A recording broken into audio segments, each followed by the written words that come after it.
Bonjour, bienvenue à cette émission de Série culturelle. Je suis Alexandra Torini-Fleury, directrice artistique chez Atoll Actuel et j'ai le grand bonheur aujourd'hui d'être accompagnée de Philippe Denis qui nous présente l'exposition Clés en main du 6 août au 2 septembre. Donc, bonjour Philippe. Bonjour. Merci de te prêter au jeu de cette petite entrevue avec nous aujourd'hui. Bien, merci de me recevoir. J'aimerais que tu commences tout simplement par nous expliquer un petit peu de quoi ça parle, l'exposition que tu nous présentes chez Atoll. Clés en main, c'est un projet que j'imagine depuis environ 1 an. C'est issu de beaucoup de réflexions. En fait, moi, j'ai une formation en peinture à l'huile. J'ai étudié à l'Université du Québec à Montréal. J'ai fait majoritairement des cours en peinture. Puis, en fait, ce projet-là, c'est ça. C'est à peu près 1 an de réflexion entourant mon travail en peinture à l'huile, principalement, un petit peu de sérigraphie aussi.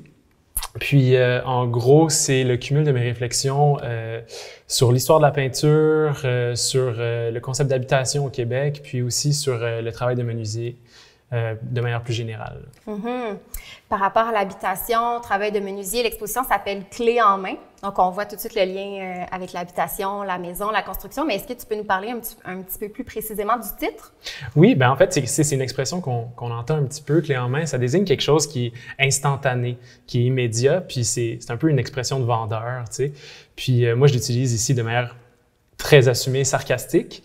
Puis, en gros, c'est ça, tu sais, autant pour ce qui est du travail de menuisier, pour ce qui est du concept de maison en général, des objets qu'on consomme, mais aussi pour ce qui est du travail d'artiste, il y a cette idée d'instantanéité, tu sais, le travail apparaît, mais cette expression-là, en soi, elle met de côté tout ce qui est du travail en amont. Donc voilà, c'est un petit peu ça le jeu de mots. Ben, pas le jeu de mots, mais le choix du titre. Exact. C'est super intéressant. Puis, tu parles de construction, tu parles d'habitation, tu es toi-même menuisier de profession. Mm-hmm. Puis, il y a, je pense, une grande part de ton inspiration qui vient de ton quotidien sur le chantier. Mais aussi, tu me parlais un petit peu de l'acquisition d'une série d'encyclopédies pour les bricoleurs. Est-ce que tu peux me parler un petit peu de ces sources d'inspiration-là? Bien sûr, ben oui. En fait, moi, j'ai toujours une petite fascination pour le concept du patentage de manière très large. Je viens d'une famille où les gens travaillent beaucoup manuellement, se débrouillent avec les moyens du bord pour construire des choses, pour réparer des choses. Fait que j'ai toujours eu ce petit penchant-là pour ce phénomène-là en général, puis les gens qui pratiquent, qui si on veut, la culture du patentage. Puis cette série d'encyclopédies-là, en fait, c'est une douzaine d'ouvrages qui regroupent en ordre alphabétique de A à Z toutes les connaissances nécessaires pour entretenir une maison, pour faire des bricolages avec les enfants, pour construire des bateaux, pour faire n'importe quoi. Puis, mais ça date des années 40 aussi. Ça, c'est un petit peu le côté rigolo qui m'avait intéressé à la base. Puis, en fait, de voir comment certaines de ces connaissances-là s'appliquent encore aujourd'hui, puis comment d'autres ont très mal vieilli. Fait qu'effectivement, il y a une partie des œuvres qui viennent de ça. Puis, c'est ça, je me suis amusé à piger dans ce livre-là pour créer des œuvres directement inspirées de ça. Puis à travers tout ça, ben oui, de mon travail de menuisier, effectivement, j'apprécie beaucoup documenter mon quotidien, prendre des photos de mon quotidien sur les chantiers. Fait que ça fait un espèce de ramassis d'images, un mélange d'images sorties des livres, d'images sorties de mon quotidien de menuisier, qui sont des reproductions assez fidèles à la peinture à l'huile, de photos que j'ai prises sur des chantiers, des trucs que j'avais trouvés beaux sur le moment, qui m'avaient inspiré pour des raisons esthétiques principalement. Mm-hmm. Puis est-ce que tu vois une forme de continuité, autant du point de vue manuel que conceptuel, entre le travail plus de menuisier puis celui d'artiste en art actuel? Absolument, oui.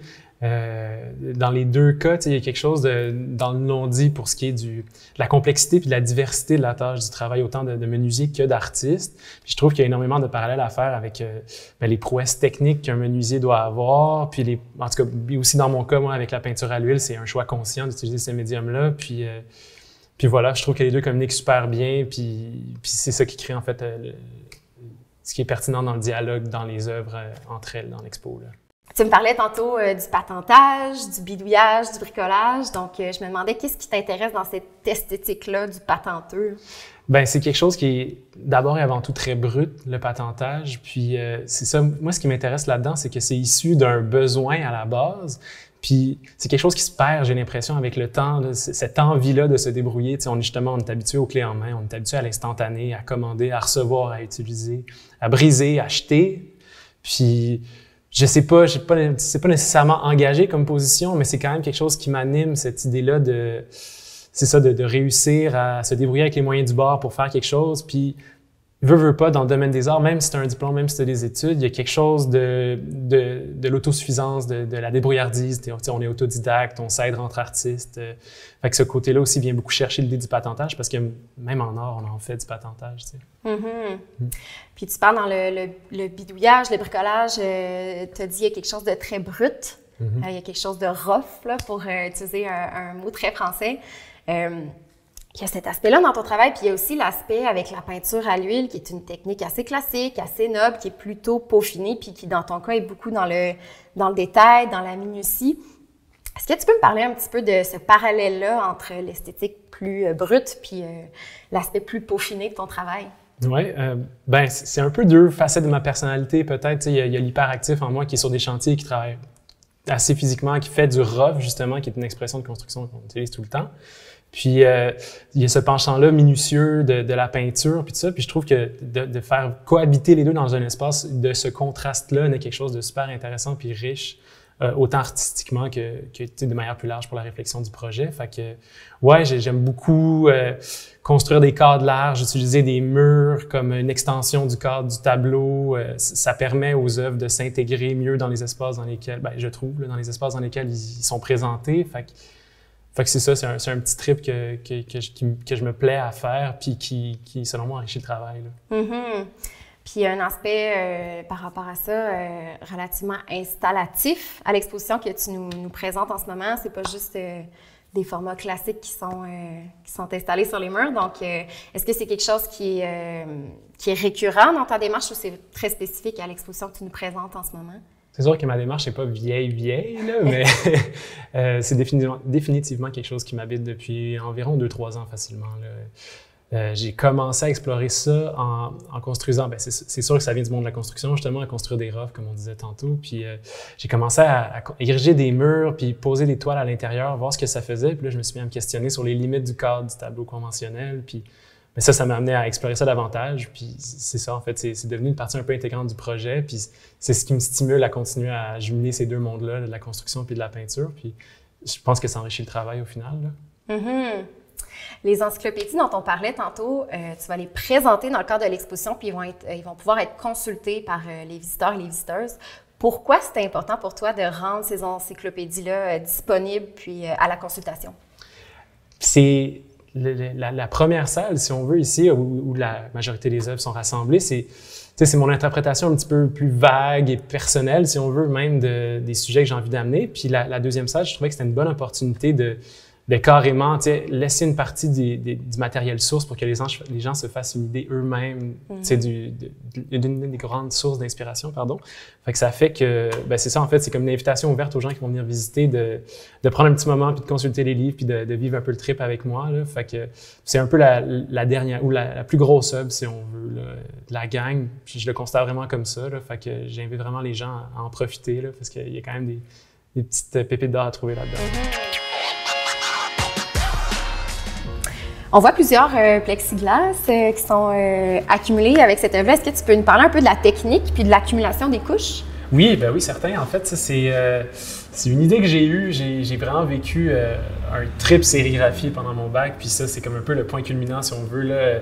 J'ai surenchéri projet après projet. Puis ça, en fait, j'ai déconstruit l'image sur 4 plexiglas pour essayer de créer un effet de profondeur. Donc, en fait, ce que tu vois, c'est une superposition de 4 plexis d'un 1/8 de pouce d'épais. Puis l'image est sur 4, si on veut, champs ou plans, en fait, plus, ce serait le mot. Puis c'est des quadrichromies. Donc, chaque plexiglas, en fait, c'est 4 impressions en trame qui, superposées, permettent de reconstruire toutes les nuances des couleurs de la photo originale, parce que c'est une photo, là, c'est une maquette que j'ai construite puis photographiée. Puis après ça, c'est superposé. Puis ce qui m'intéressait, c'était de voir s'il allait avoir une espèce de jeu optique, en se promenant comme ça, puis si la profondeur allait comme émerger de la toile. Puis je trouve que ça fonctionne bien. Puis ça, le tout est monté sur une peinture à l'huile, un dégradé que j'ai fait. C'est comme une expérimentation un peu funky, mais qui a vraiment bien sorti, je trouve. Donc, une manière un peu moins classique de créer un effet de dimension sur une œuvre qui est bidimensionnelle, en fait. Oui, c'est ça. Puis c'est ce que je vais chercher aussi un petit peu avec les constructions de murs qui entourent les toiles. C'est justement de repousser ces limites du médium-là avec l'impression courbée aussi. C'est une manière de questionner la classique bidimensionnalité de la peinture.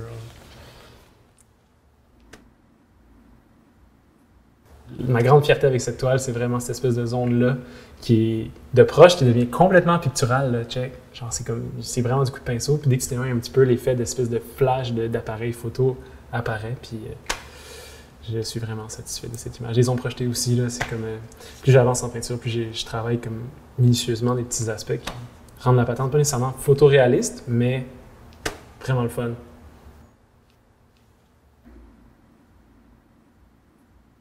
De manière assez traditionnelle, tu travailles en couches avec. Ouais. Puis ça, il y a, je sais pas, 7-8 couches d'épaisseur dessus. Puis là, il faut que tu respectes le concept du gras sur maigre. Si tu mélanges soit de l'huile, soit du solvant dans tes peintures. OK. Puis tu peux pas mettre ta dernière couche peut pas être plus maigre. Donc, il peut pas avoir plus de solvant que la couche en dessous. Parce que la peinture à l'huile, ça bouge en permanence, tu sais. Fait que ça, en fait, c'est l'accumulation de trop de couches. Fait que le vernis, il a de la misère à sécher. Ah, Trop de couches, ouais. Il y a plein de micro-paramètres là, que j'ai encore très mal. Ah ouais, hein? Mais, tu sais, elle va sécher puis elle va redevenir mate. Là. C'est juste parce que C'est juste parce qu'elle n'est pas 100% sec. Elle non plus, elle n'est pas sèche. Hein. OK. Ouais, la plupart sont pas sèches. Merci beaucoup, Philippe. C'était très riche comme discussion. Donc, ouais, merci à toi. Merci de nous avoir parlé de ton travail. J'invite toute la population de Victoriaville à venir visiter l'exposition Clé en main de Philippe Denis qui va être présentée chez Atoll du 6 août au 2 septembre et l'entrée est toujours gratuite. Donc, venez nous voir.